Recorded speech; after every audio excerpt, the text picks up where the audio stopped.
so welcome to the seventh episode of the true crime segment of the Fourth Ball podcast. Let's throw away all of our six packs and move on to true crime because you can't do the crime, you can't do the time. All right, Jamie. Yes. Jamie, Okay. my God. Caleb, you got some competition, sir. I know. Take Better notes up your because game there, son. Now you'll have to do that every. Okay. So Ryan's gonna start us out here with the Michigan signal scandal with our boy Harbaugh here. Oh, I've hated this guy since I was in high school. Pretty much. Okay, so I'm sure you've all heard that the NCAA is investigating Michigan University for off-campus signal stealing. If you're looking for the translation to that, it means a low-level staff member, Connor, I think his name's Stallions. That's the Lions. I don't know how to pronounce that. Julie, can you pronounce this for me? Stalions. Is that Stallions or Stallions? Do I look like a phoneticist? I don't know. Stalliones. Stallions. Sonny Stalliones. I think stallion. Yeah, just call them stallions. That sounds fine. It's part of the Bills Mafia too. Mhm. Okay, so Mr. Connor, he's at the center of the probe from the NCAA. He purchased tickets to other Big Ten schools, Big Ten games, and potential playoff opponents for Michigan University. Sources say he led an elaborate system of scouting and sign stealing. Stallion was suspended without pay. An external investigative firm tipped off the NCAA with evidence of the signal stealing from computer drives accessed by Michigan University coaches. And other Big Ten teams are urging higher-ups to take action on Harbaugh and his little crew he's got going on.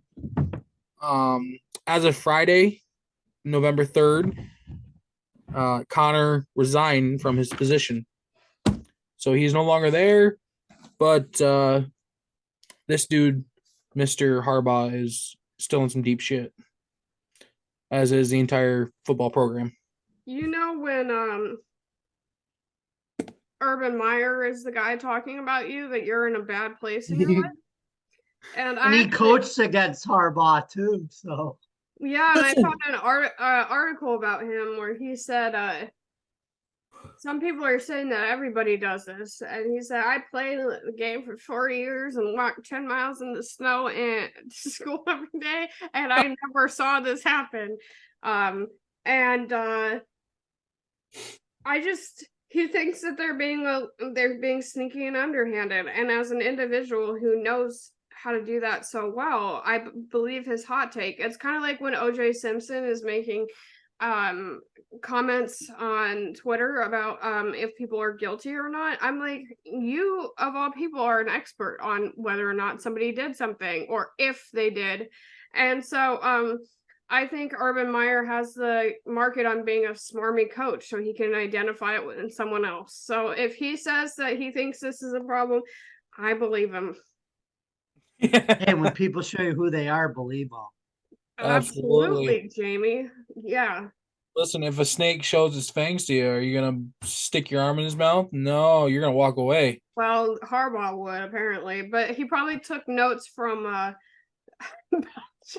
Belichick. Yeah, they probably reached out to him or Peyton and said, guys, can y'all give us some tips? How do I get out of this investigation? Do you know how to do I hit the red X in the corner or no?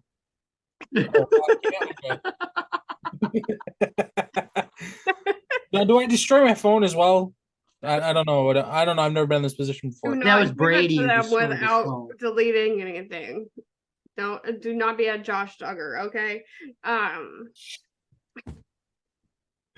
Yeah. So now they're in deep shit. There's a scandal, and have to follow and see where it goes, right? I forgot to mention, Julie, that this whole thing, if it turns out smelly like it is, not in favor of Michigan, it could actually hurt their standing in Yeah, the that makes sense. polls. Yeah, All right. Well, Harbaugh, look, you suck. we don't appreciate your moral character. It's bad enough that Urban Meyer had to comment. Okay. God. We got our Adam Johnson, rest in peace.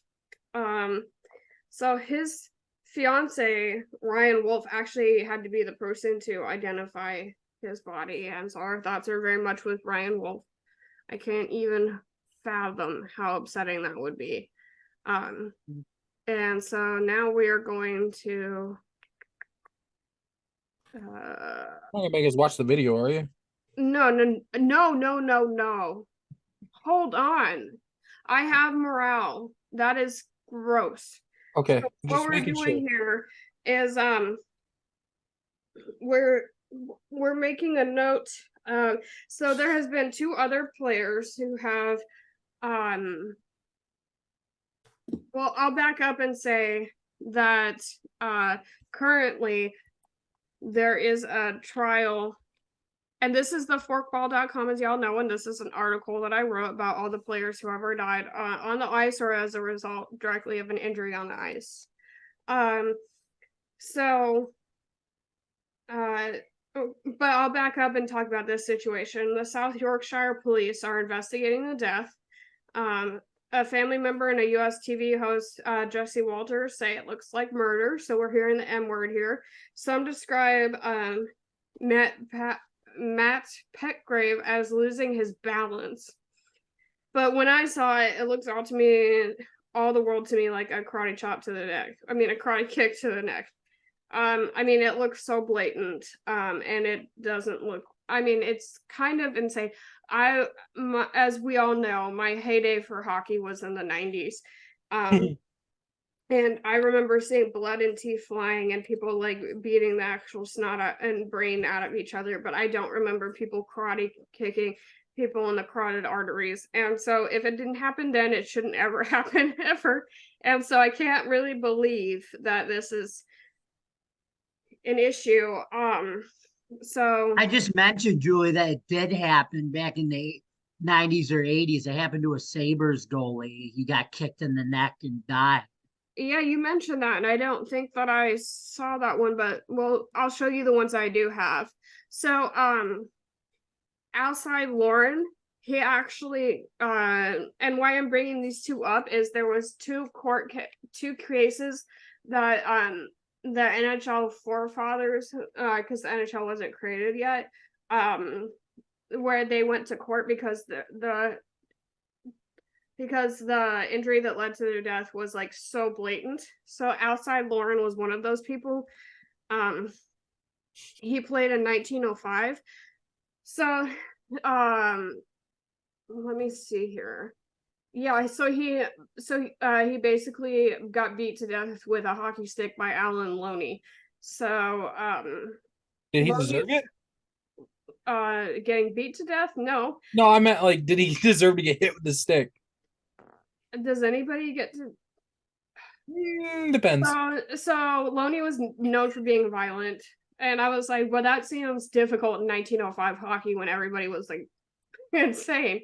But he was initially charged with murder, and then it got downsided to manslaughter, and then ultimately the case was dismissed because they said it could be attributed to instinct or self-defense. So that was cool. From what I know, that didn't seem to really line up with what happened, but that's neither here nor there. So now we have another guy, Owen McCourt. His death also resulted in a murder trial. That was in 1907. And he also got hockey sticks to the head. And Mr. Charles Masson was arraigned on manslaughter charges because several witnesses attested to the fact that a second player that we have never been able to identify also landed a blow on McCourt, so it wasn't just him, so they can't determine who actually killed him. Hold on.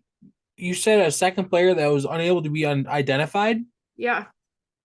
How the hell Another do you not identify players on the ice? It says several witnesses attested to the fact that another unknown individual had also, like, they didn't know which player had also hit McCourt. Oh, okay. So it must not have. Probably there was a fight and they couldn't see like which other person, so they couldn't say for sure that it was Masson who did like the finishing blows. I don't think it would go down in court like that now, because even if you're the getaway person to a murder, you're still like guilty of it. But at that point in time, like he also got free. So we don't have a great history of people actually being convicted of this stuff, is what I'm saying. But we also haven't had a trial in over 100 years, so it'll be interesting.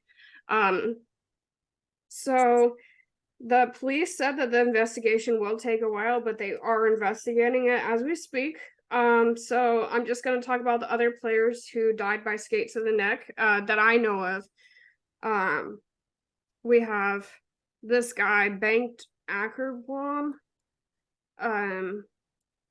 So he's the guy who died in Sweden in 1995 at 28 years old.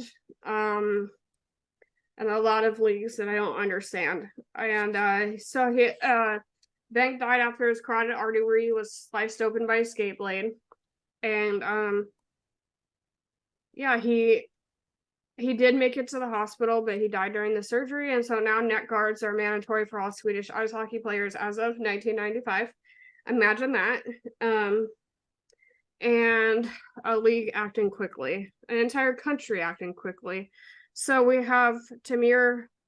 I'm not even going to try that last name. I'm sorry. Face Udinov. It's Fanutsinov. Thank you, Jamie. I appreciate that a lot. He's from Russia. And yeah, sometimes when I was writing this, I felt like I didn't even know what I was saying half the time because of these words. But he got oh, that was the wrong person. But he got a puck in the carotid artery, and then he also bled out. Ooh. Yeah, let me see here. Who is the other guy who took a skate?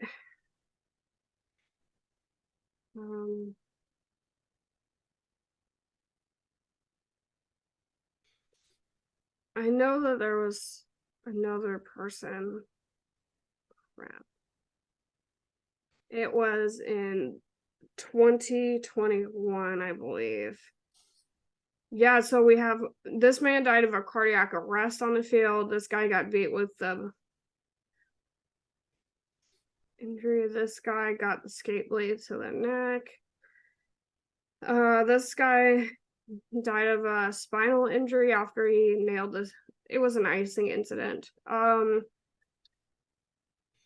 let me see.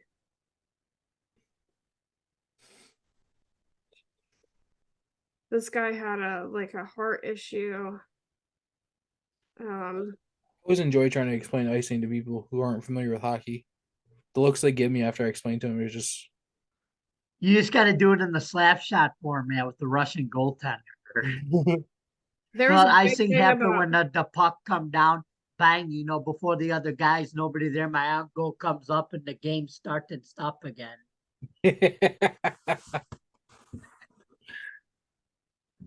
Yeah, so it was interesting because one player, like when he had a heart issue, he had a known arrhythmia, I believe.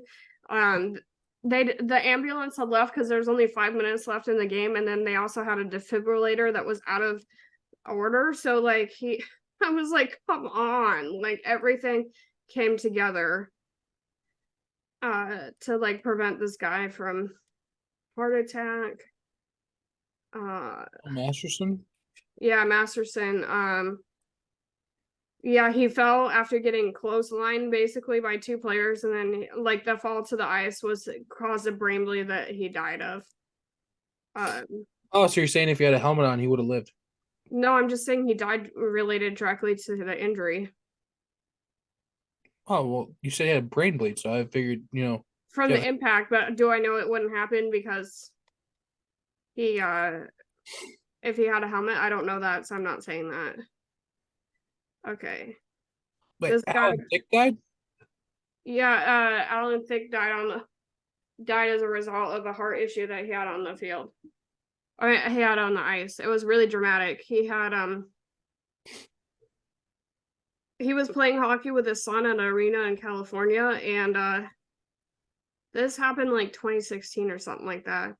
So he died of an aortic dissection, which is super painful, and yeah. Okay, Dimitri, he had Uchak, Yep. he got a coma. He got a stick to the neck. Sergey. Cardiac arrhythmia. Okay, I don't remember who the other guy was. I know that there was. Anyways, This list is far scarier than All Hallows Eve. yeah. So I Really? say all that to say that it's not the first time, and we have room to grow, and it'll be really interesting to follow the murder trial, since again, we don't have a great track record with sports related injuries like going to criminal court. So, and it hasn't happened for over 100 years, so it'll be really interesting to kind of see where we go with that. The thing I'm having trouble with, a lot of times in these cases where people are dying on the ice or the field, sometimes they'll probably just look at it and say, assumption of risk, and they'll just throw it out. Yeah, I think And I think that's what might happen here too. so. It could, but the guy was very blatant and overly aggressive, and so they might have something there because he went above and beyond like the assumed, like. Yeah, when I saw the clip, it looked like he lost his balance initially, and then like his leg came up. That's fine. Your legs might come up, but like he Really, kicked that's what you around. saw? Because I didn't see a lot of loss of balance at all. It looked like he very intentionally lifted it up. To It me. looked like he brushed with him and like lost his balance a little bit, and his leg came up. And then when his leg came up, he like swung it. Yeah. That's what it looked like. I'd have to watch it again to like refresh my memory, but like It looked so blatant to me, like I couldn't even like try to justify it as something else if I tried, and I did. And I will have in the description the two players who did pass away from the injuries that I can't quite come up with at the moment, but I will have that there. Yeah, I think they might be able to because it was so blatant, but again, we'll just have to watch and find out because this doesn't happen often, and there was only like, I can't remember how many players I had, 13, 15 players who've ever died from injuries related on the ice with over 100 years of hockey. So they don't have like a whole lot of background on this. Okay, so we got Chandler Jones here. oh, this guy. This was so My former Syracuse buddy. yeah, so he actually had a long documented history of off-field mental health issues in New England, and Arizona, reportedly. Which I didn't know, and when I tried to Google it, I couldn't find a lot of information. So apparently, this is like a long-standing issue for him. And the rumor on the rumor mill right now is that the Raiders knew about all this, and McDaniels made the final call to sign him anyways. So a little further shame to his name for that, apparently. Well, at least people are trying to call him out again for bringing on Chandler despite having all these problems. I don't know. That is hardly anywhere near any of the worst decisions McDaniels has made, so I don't know. I have some thoughts about this. I feel like I think there was a rumor that he was upset about not getting a contract extension, where if he was gonna get a multi-million-dollar deal or get a 1-year deal, because they already had that other rookie, Terrence Wilson, but he wasn't playing as well, to try to replace Chandler Jones. But then you also have like I said, he had a lot of mental breakdowns, and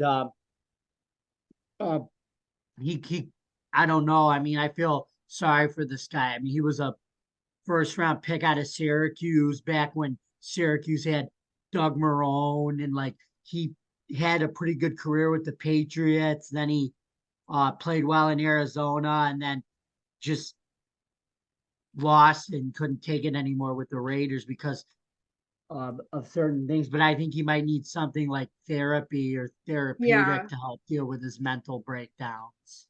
Yeah, absolutely. We highlight a lot of the time the cases for sort of awareness, and now granted he got onto this list because he ended up burning his baby mama's clothing and other materials naked in her front yard when he had a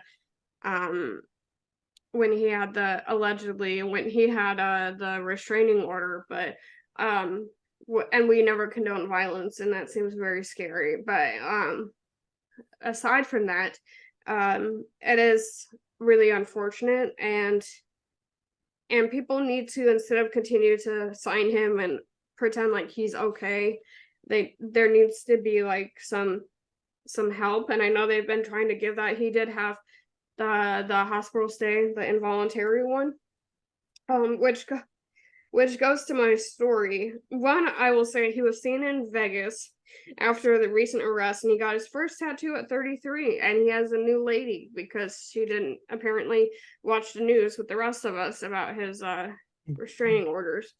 But so recently he tweeted at Kyler Murray and Larry Fitzgerald asking for Von Miller's phone number when he was in the happy house involuntarily, because he said he felt Vaughn's spirit in the psych ward. I can just imagine how that phone call would have went. I don't think they gave Is this him where the the Von number, Miller okay. thing comes in, Julie? What? This is where you said the Von Miller would come in, Yes. right? And it's Yeah. coming Well, with Chandler Jones. his spirit permeates psych wards. I don't even know how to take. I think that means psychedelics, like some crystal meth and marijuana, some ooey. Yeah, all the things they have in happy houses. Hopefully not. Or I call it sabbatical. Yeah, so that was that grabbed my attention. And I can't even imagine what Von Miller thought. I wish we could have got a comment on that. So That magic Mike marijuana. yeah. Just imagine, like, Chandler calls him and Bond's like, "Why the hell are you calling me?" Because I felt your spirit in the psych ward. What is his spirit? How'd you get my number? Feel like? It's just like that commercial with Von and Stefan Diggs wearing the suit. I think we need to check the replay on that progressive. We do not need to check the replay on this one, though. Okay, nobody needs Sam that. Williams for the Cowboys. Yeah. Yeah, so he addressed the Free Me tweet that we talked about last week. To reiterate, he had a tweet where there was a dog in a cage, and he had like the words "Free Me" over it. And people were saying, well, I thought maybe he was banding together with PETA about animal rights, but that wasn't it. And then people were saying that he was angry at the Cowboys for not giving him enough playing time. So he actually yesterday responded to the hype about if he was subtweeting his team or not. So he explained that the message was referring to the dog inside of him that needed to be freed. And he says next time he'll post a happy dog because he released the dog on last Sunday in his game. So there we go. We have now addressed the Free Me tweet. And I'm sure he thought that was as ridiculous as we did when he had to bring it up. Okay, so Justin Ross here. He's on our final case and a pretty big deal right now. So we got a little bit more detail. We heard last week that allegedly he laid hands on his girlfriend and then dragged her through the apartment, and that whole thing, they had an incident. He broke a lot of her stuff, and he's being charged with the word with rhymes with A and then ends with salt, and you know what I'm trying to say. And like breaking somebody else's, like causing less than $1,000 worth of damage. So just as salty. Yeah, he was a little salty. So we've heard a little bit more details now that I believe the police report something was released. So we know a little bit more about the backstory here. Allegedly, Justin saw something on his girlfriend's phone that upset him. She was cheating on him, allegedly. So he yelled at her, got in her face, and then told her to get out of their apartment, which makes a lot of sense to me. And then allegedly, Ross pushed her and threw her to the ground and threw things at her and left her with a scratch on her hand. So that's a lot. He broke her cell phone, her laptop, jewelry, and the key to her car that he allegedly scratched with scissors. And police saw the fresh scratches on her car. So when the police asked Ross about this, he said he did break the computer specifically and other things, but that he owned them because he paid for them, so he was allowed to do that. Awesome.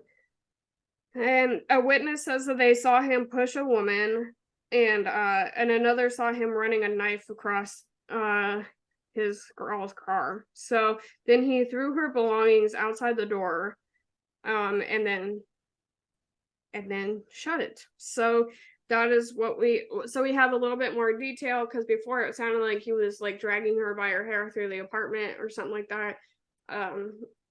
He's still on the commissioner's list, so he can't play, and he is facing the 2 charges, and I believe his next court case will be in a month exactly. So we will keep up with this situation and hope that his former significant other finds the healing that she needs. That sounds like terribly traumatic. As a woman, I often like can't imagine like how scary it would be to have someone who's so much bigger than the average woman, and so much stronger, and like that sort of, if they're like, that's a scary prospect, because you know, when men get angry, a lot of things happen, and so I can't imagine how terrifying it would be to have somebody so big and strong. Of course, my boyfriend is quite muscular, but certainly not that of a football player. So like, I don't have this personal fear in my own life, but I can't imagine like, or somebody dating like a basketball player or something. So yeah, I can't imagine how terrifying. So my thoughts are with them. So now we're gonna do a little bit of trivia because the segment is so short today, and this is gonna be awesome. So I'm gonna have everybody's name here. We're gonna go Jamie because he's our guest first, then Ryan, and then me, and we are going to do 20 questions, and then so there in this case, this particular website, you only get one shot at answering it before you see the answer, so it'll be kind of a like, if you don't get it, then you lose your point. We go on to the next person, and since there's an even number of points, that somebody will win even if they get it all right. So that's how we have that. Is this like Jeopardy where you have to say what is or who is? No, not this time. Oh, we got Mafia trivia. Well, not quite, but it is weaved into this one. So okay, Jamie. Sopranos Can't do trivia. Breaking Bad because I've never watched Breaking Bad. So Jamie, who was known as the Night Stalker during the 1980s? Jack the Ripper. No. no, that's no. Oh, the 80s. It's Richard Ramirez, I'm assuming. Yeah. Did you look it up? No, I just know the Night Stalker. Mm-hmm. Okay. All right. Which mobster was famously nicknamed Scarface, Ryan? Come on. What? Which monster or mobster? Yeah, which mobster? Mobster. Was it named Scarface? Yeah. I don't know. Al Capone. It's not Al Al Pacino. Capone. Yeah. Capone? Yeah. Mhm. Oh, I never heard him called Scarface. Yeah, he had a big scar. I Al never heard him called Capone, that. yep. Yeah, that was a pretty big name for him. Okay. What infamous way killer back. used the Zodiac killer? We don't actually know who he is, so yeah. Okay, that one was easy, but all right. Jamie. Who is the primary suspect in the Black Dahlia murder? Dr. Fontaine. Okay. Dr. George Hodo? Dr. George Hodel. Oh I my don't know any of these. God. And what city did Jack the Ripper commit his crimes, Ryan? London. Yeah. Yay! London, you got it. It was the answer to 4. It was Dr. George Hodel. Oh. In L.A. Noyer, it was You gotta Fontaine. reveal the answer. Which killer clown murdered at least 33 young men? That would be John Wayne Gacy. Yes, ma'am. All right. No. Jack the Ripper wasn't in New York City, dude. Which American serial killer was a female prostitute? Jamie. No. He was like, Who was Casey Oh, Casey Anthony. Casey Anthony, was it? She see the did. It was she was the terrible parent. what? Casey Anthony was the terrible parent. Yeah. Which American serial killer was a female prostitute? Didn't she kill like 7 guys? Something like that. JonBenet Ramsey? No. I appreciate the effort, Jamie. I don't know any of these. I'm not a mafia trivia expert. Not even in Mafia anymore. This is just Yeah. crime. It was Eileen Ward. No. She was creepy. Yeah.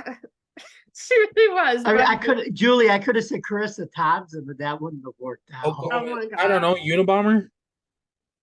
Yeah. Ted Kaczynski, right? Oh. Heck is in Timothy McVeigh. McVeigh. Yep. That's That not I knew, the Oklahoma City bombing, McVeigh. Well, Who? Timothy was- McVeigh. Who the hell's Kaczynski? He's the one that they caught up in the mountains there. He did the bombings of the Whatever. post offices. Oh boy. Wait, go back to number 7. Who was the female prostitute killer again? Eileen we're Warnock. not. Eileen Warnos. Her conviction video was kind of creepy. I mean, I feel so bad. I feel kill him so bad. again. I feel so bad. I said Carissa Thompson because I love her so much. she'll forgive you. She's probably a true crime fan too. She's Who like Melissa kidnapped, raped, Thompson. and murdered at least 10 women in the 1980s and 1990s in Washington? Arthur Shawcross. God, well, that one's mine, but thank you. And which one? I mean, God. Oh, Jeffrey Dahmer. No. He was in Wisconsin. I'm trying to think because I know that the Green River Killer, he did more than that, I think, but Ted Bundy killed a bunch, but not so much in Washington. That's where it started. Was Bundy in the 80s? Yes. Yeah, he was. 70s. 70s and 80s, yeah. I'm gonna go with the Green River Killer, I guess. Yeah, Gary Ridgway. Woo!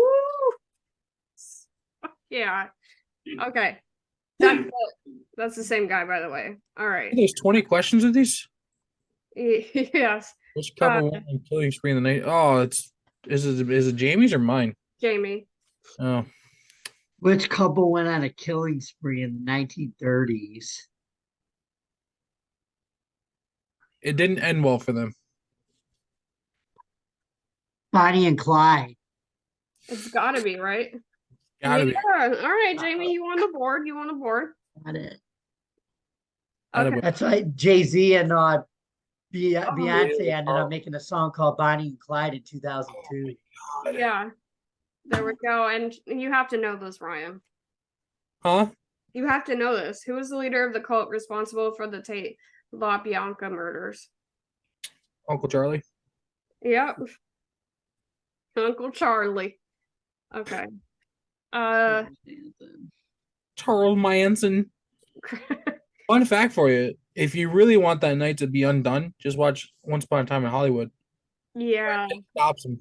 Okay, I honestly did not know that was what the movie was patterned after. I just went in like cold turkey, Mhm. and then I was like, wait, they keep calling that guy Charlie. Shannon Tate, where's that name? And I did the same thing, and I was like, wait a minute. I was like, wait a minute, Uncle Charlie. I was like, this feels like it was a real story. God, I'm pretty sure that night didn't end with a flamethrower. no, that was Tarantino all the way. Oh yeah. Duels involved. Well, it was Tarantino's film because Margot Robbie's feet were one of the co-stars. I don't know who the crime of the century was. Leopold and Loeb. I don't even know. Who's that? I don't know. I can't know all of them. 1955. Yeah, the crime of the century. Hold on. I'm gonna Baby. Which American criminal was nicknamed Babyface? Singer. the singer.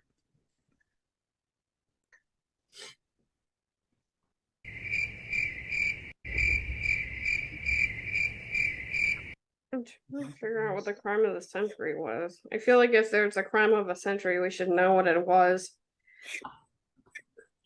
What? Which American criminal is nicknamed Babyface? I don't know. Tashi 6ix9ine. What criminal duo was involved in the 1955 The Crime of the Century? So it was just like it was just a couple killed, but it was The Great Train Robbery. but it was an important man, and let's see, Circuit Judge Curtis Chillingsworth and his wife Marjorie had been sleeping and they got killed in their sleep. That's the crime of the century? I know. Oh please. All right. That was anticlimactic. What were they called? Crime of the decade, maybe. Mr. Who? Lester Dillis, the Babyface. Jamie's getting help. Lester Nelson. I'm gonna give it to Jamie because it was close. He got the name Lester, so he gets the point. He did get a little help there, but that one was hard. Okay, which organization did Al Capone head? Ryan. Oh, he was in Chicago. I know that. I don't remember the name of his organization. Can you stop having a furball, please? Okay. The Chicago outfit. I'll give you that. That was good. That was Lester Nelson. Who confessed to the kidnap and murder of Adam Walsh in 1981? And that would be, who is Jeffrey Dahmer? Jeffrey Dahmer, yep. No. Oh, what? Otis Toole. Dahmer didn't start killing until the 90s, didn't he? Yeah, but there's still like a rumor that he was tied to that one because they said they saw somebody who looked like him, and like he probably started earlier than when he said. Well, I've still yet to watch like past the first part of the first episode. Oh, okay. Jamie, which Italian criminal organization originated in Sicily? The Jerky Boys? The Cuomos. No, sorry. The Corleones. The Cuomo Foundation. No, I'm just kidding. Backstreet Boys? No. Oh. The Backstreet Boys, they weren't even Italian. Broad Street. They could have been. The Brick Oven Boys? I don't know, Quizno Subs or Mafia. No subs. The Mafia? Oh my god. It was Mafia. The Italian Mafia, I guess. Okay, Ryan, you have to know this. Where did Ted Bundy commit his last murders before being captured? Washington? It was the Mafia. Oh, I thought you It wasn't Bundy, it was the Mafia. It wasn't Ted Bundy. Oh no, the Mafia was number 16. His last murders were in Florida. Oh, Florida. FSU, Tallahassee. Oh yeah, FSU. Yeah. It was the Boston Strangler. They had a whole bunch of people who This is still in hot contention, and they don't actually think it was just one person. Most people don't, but it was that Italian kid, Alan something. Nick? No. I think it was Alan. Albert. Albert DeSalvo? DeSalvo. Look, I get it anyway because I was close. He was also part of one of the Boston Mafia. Oh, he's part of the Boston Mafia too. Really? Maybe that's what that says. Which Huh. killer was known for leaving a playing card at crime scenes? Joker? I don't know this one The either. Joker? Jack Nicholson? Jack Nicholson. Jack Nicholas. Which is the golfer? Nicholas or Nicholson? Jack Nicholas. The killer was the Joker, I do believe. It was the Joker. Oh, was it the smiling face killer? The Joker. Something along that. Okay. Jamie, what's your guess? I'm gonna go with the smiley face Joker. Heath Ledger. The playing Playing card card killer? killer. Oh, come on. Seriously? That was so obvious.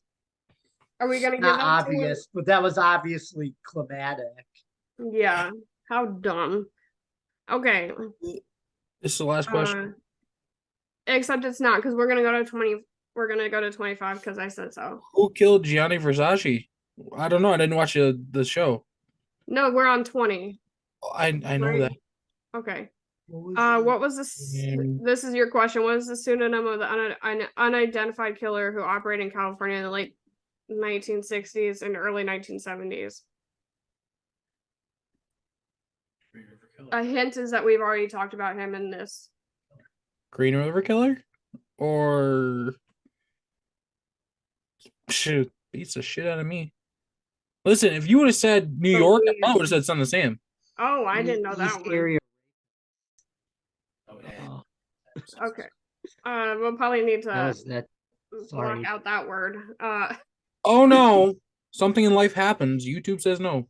Yeah, okay. Bad words. Who killed Jamie? The guy at the other end of the gun. Gianni Versace. I watched this. I watched the movie. I know it Johnny was. Bravo. I know the wife paid somebody, right? But I don't remember who.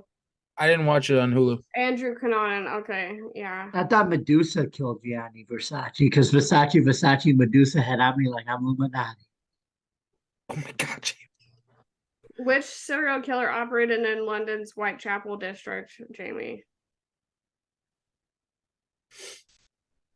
Which serial killer operated in London's Whitechapel district? Did we already talk about him? I think so. It wasn't Prince Harry. I can tell you that. Jackie? I think so. Jackie Chan. No. Oh my god. Did he? I think it was Jack the Jack Ripper. the Ripper. Oh my Which God. prison was Al Capone finally incarcerated? Is it Alcatraz? And Yeah, the I other one was believe Chapter so. 23. That's where he ended up dying. yeah, I remembered he Yeah. was out there, but I didn't remember. He haunts Alcatraz to this day. Probably. Oh, Dennis Rader. Which serial killer had the nickname BTK? What Okay, was his name? Dennis Rader. Rader. Oh, Yeah, he's in the news right now again. Okay, Jamie, this is your chance to equal out with this. Which gangster masterminded the St. Valentine's Day massacre? Oh? which gangster masterminded the St. Valentine's Day massacre? One of those guys there in that area, right? Frankie Mushmouth.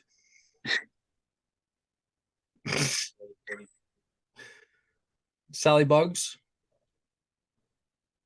No? Okay. Bugsy Mountain. Jimmy Hoffa. Jimmy Hoffa.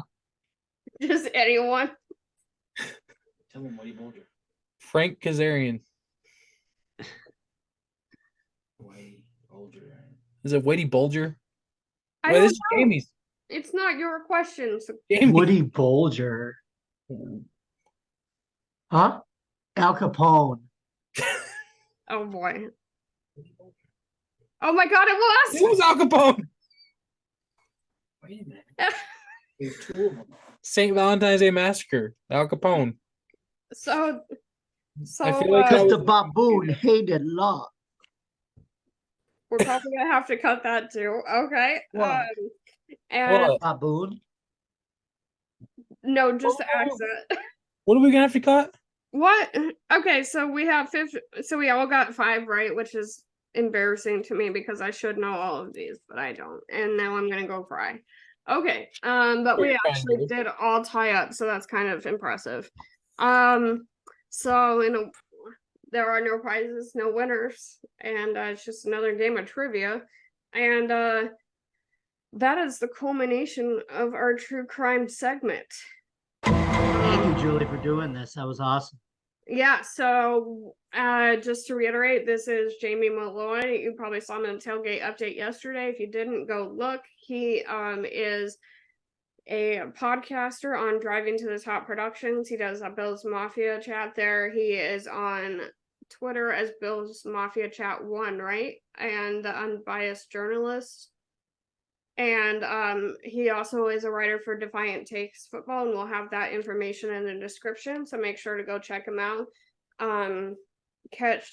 As you saw, I wrote an article on the Forkball about ice hockey players who died on the ice or as an injury directly related to the ice. So make sure to catch that if you haven't already read it, and like and subscribe, and make sure to hit the notification bell, ding, and let us know what you thought about this segment. If you have any thoughts, would you have done better in trivia than us? Probably, because I'm sad about that. And they can pause and Google things. So Okay, yeah, but I should know. Anyways, so that is that. We will see everybody next week. And Jamie, what is your little slogan that you started us off with?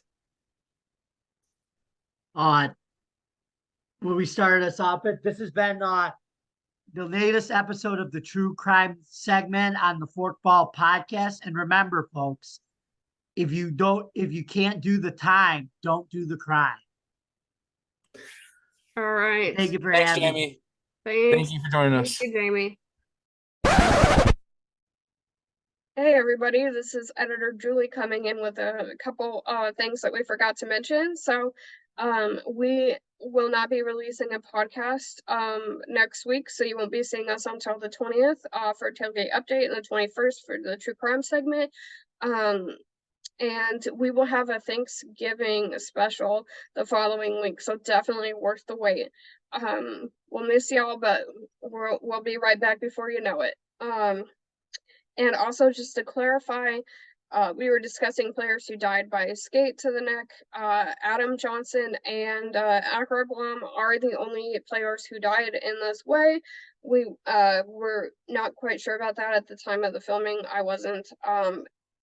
So Tamir, which was an individual that we mentioned, he died of a puck to the neck, so a clarification there. Although I did discover that there was a high school player who passed away last year in Greenwich, Connecticut, Teddy Balkind. He passed away playing as a sophomore for St. Luke's against a Brunswick school, and he took a skate to the neck and passed away at just 16. So super tragic, but just another reminder about how important this topic is. And just wanted to reiterate the material and what we were mentioning. Okay, great. It was great to see y'all, and we'll be back soon.